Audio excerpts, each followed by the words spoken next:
Hello, you are listening to an article from webmobile.com. Webmobile, with a Y, provides quality, people-centered, professional mobile app and web development services with globally competitive pricing. The title is, As We Better Ourselves We Better the World. Contrary to the thinking of Adam Smith, the father of modern-day economics, I believe self-betterment is the key to achieving a better world. Smith theorized that self-interest, through the mechanisms of the invisible hand, and not public interest, should indirectly bring about a fair distribution of resources by means of the free market system, which should result in better public welfare.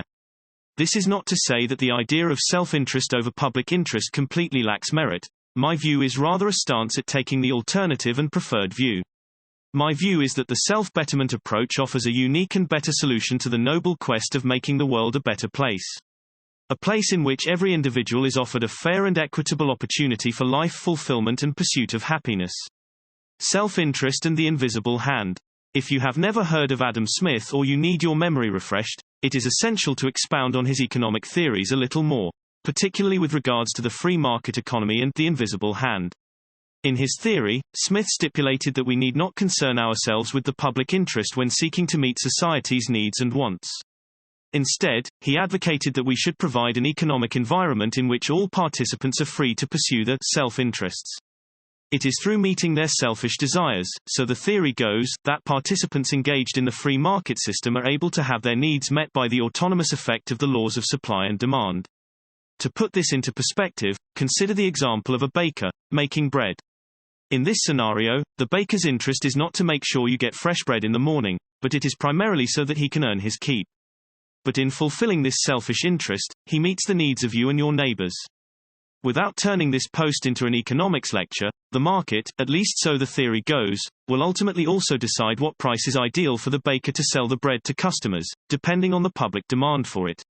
Smith then reasoned that through this market mechanism, it is almost as if an invisible hand is guiding the market activity, ensuring that needs and wants are met almost as if by divine intervention. Self-betterment. If we are going to compare relying on self-betterment against self-interest and the invisible hand, it is important to understand what activities fall under this category.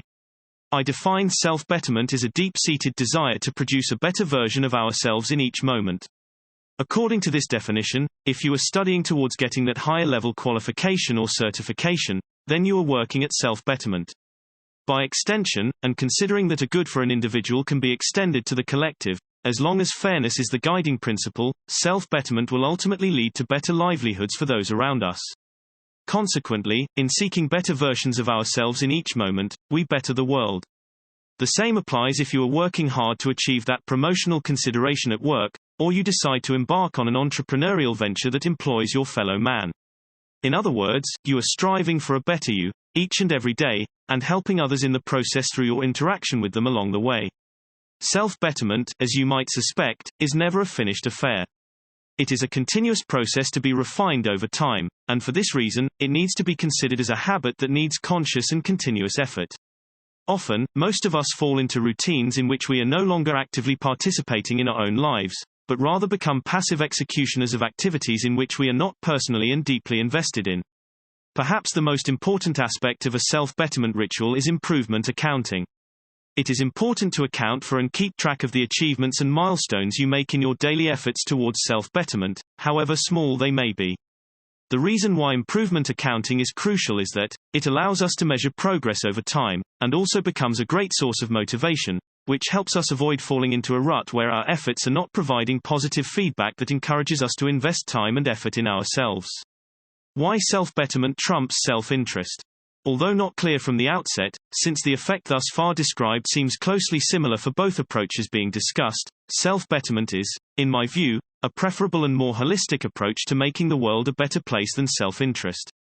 Because when we strive to make ourselves better, our efforts are more focused, as they are directed towards an all-encompassing view of ourselves.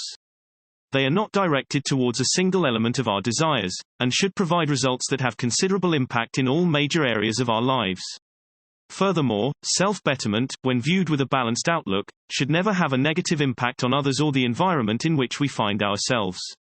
On the other hand, self-interest as advocated by the economic theories of Adam Smith, presents a lot of wriggle room for self-interest to be achieved at a detrimental cost to others. Such impact can be seen all around us in society, where individuals consistently benefit at the unfair or detrimental cost to others, or as in recent times, at the cost of environmental degradation.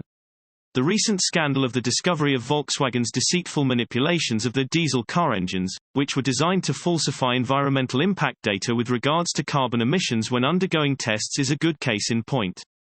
Capacity to follow through and need for change. If you really think about it, we all desire to be better versions of ourselves in each moment, even if we do this with varying degrees, and with a wide range of apparent measures of success. Despite these differences, most of us should agree that we are not opposed to the idea of making the world a better place. Some introspection should also lead us to the harsh realization that we, perhaps, are not doing as much as we should be doing in our efforts to attain better levels of success with self-betterment, and hence making the world a better place. Further soul-searching should lead us to the realization that, although the desire to become better versions of ourselves is deeply entrenched in most of us, what is lacking is a willingness and capacity for effective follow-through. This brings us to the subject of change. It is not enough to simply identify areas in need of improvement. Identifying the need for improvement should be matched with an overwhelming commitment to taking action. Consequently, as in all cases, where we need to alter patterns of behavior, we need to acknowledge the necessity for change. Embracing this realization is the most critical aspect on the path to implementing the necessary changes in life, on the path to seeking better versions of ourselves each and every moment. Whilst world-altering acts are remarkable, I believe you may contribute in your own way to making the world a better place, simply by striving to better yourself in each moment. And once you start doing this, I am confident the world will be a whole lot better for it, and because you came this way. Want to know when a new blog post is published?